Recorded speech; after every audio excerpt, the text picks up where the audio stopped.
మార్కాపురం జిల్లాలో ఏర్పడ్డ అనంతరం రోడ్ల విస్తరణలో భాగంగా మాస్టర్ ప్లాన్ ప్రకారం చర్యలు చేపడుతున్నట్లు మున్సిపల్ కమిషనర్ నారాయణరావు తెలిపారు. ఈ సందర్భంగా ఆయన మాట్లాడుతూ మాస్టర్ ప్లాన్లోని రోడ్ల పొడవు, వెడల్పు, రెసిడెన్షియల్ జోన్, గ్రీన్ జోన్ తదితర అంశాలపై ప్రత్యేక సమావేశం నిర్వహించి ప్రజలకు అవగాహన కల్పిస్తున్నామని తెలిపారు. తర్లుపాటు రోడ్డు ఎస్పీకేపీ కాలేజ్ రోడ్డు వెడల్పును 100 అడుగులుగా మాస్టర్ ప్లాన్లో నిర్ణయించినట్టు తెలిపారు.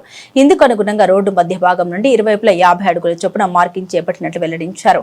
అయితే ఎలాంటి హడావుడి నిర్ణయాలు తీసుకోబోమని ప్రజల అభిప్రాయాల సూచన స్వీకరించిన అనంతరమే తదుపరి చర్యలు చేపడతామని మున్సిపల్ కమిషనర్ నారాయణరావు స్పష్టం చేశారు.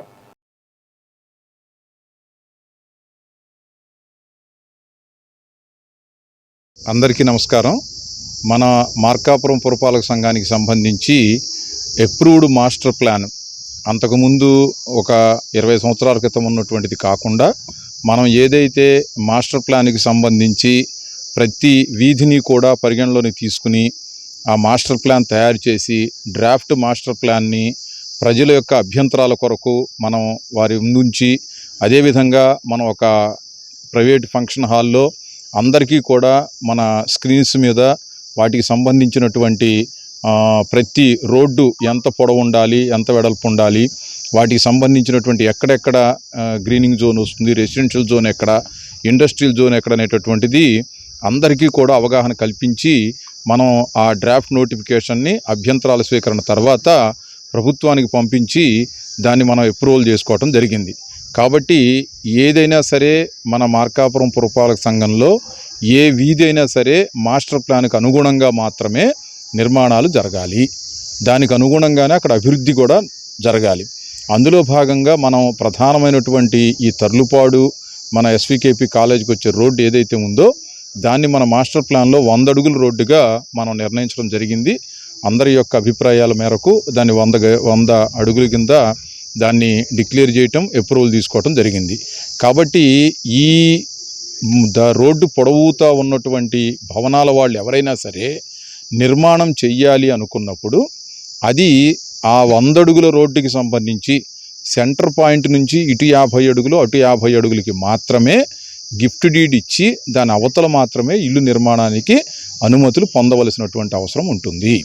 అయితే ఇక్కడ మేము 100 అడుగులకి సంబంధించి రోడ్డు మార్కింగ్ అనేది ఆల్రెడీ ప్రజల యొక్క తెలుసుకోవటం కోసం, వాళ్ళకి ఒక అవగాహన కోసం అని చెప్పని మా టౌన్ ప్లానింగ్ సిబ్బంది మొత్తం మాస్టర్ ప్లాన్లో ఉన్నటువంటి దాన్ని ఎఫ్ఎంబి ప్రకారము రోడ్డు సెంటర్ పాయింట్ చేసుకుని ఇరువైపులా కూడా 50 అడుగుల చొప్పున 100 అడుగుల రోడ్డుగా మార్కింగ్ ఇవ్వడం జరిగింది.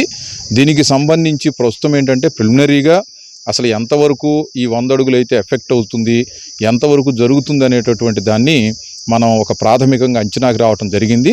ఇప్పుడు దీని తదనంతరము ఈ రోడ్డు విస్తీర్ణం చేయటం వల్ల, రోడ్డు వెడల్పు చేయటం వల్ల కలిగేటటువంటి ప్రయోజనాలు ఏమిటి, వెహికులర్ మూమెంట్ని ఏ విధంగా మనం కంట్రోల్ చేయొచ్చు, అదేవిధంగా పట్టణ అభివృద్ధికి సంబంధించి అక్కడ ఎవరివైతే ప్రైవేటు స్థలాలు కోల్పోతారో ఎంతమంది కోల్పోవటం జరుగుతుంది, దానికి సంబంధించిన కాంపెన్సేషన్ ఏ విధంగా ఇవ్వాలి అనేటటువంటి దానికి సంబంధించిన డీటెయిల్డ్ రిపోర్ట్ని మనం తయారు చేసుకున్న తర్వాత మాత్రమే తదుపరి చర్యలకు ముందుకెళ్ళటం జరుగుతుంది. దీనికి సంబంధించి కూడా ఆ రోడ్లో ఉన్నటువంటి మొత్తం అందరితో కూడా, ప్రజాప్రతినిధులతోటి, గౌరవ శాసనసభ్యుల వారితోటి అందరితో కూడా పలు దఫాలు కార్యక్రమాలు, అవగాహన కార్యక్రమాలు నిర్వహించిన తర్వాత మాత్రమే ఆ రోడ్డు వెడల్పు చేసేటువంటి కార్యక్రమానికి శ్రీకారం చుడతాం తప్ప ఇది హడావిడిగా చేసేటటువంటి వ్యవహారం అయితే కాదు.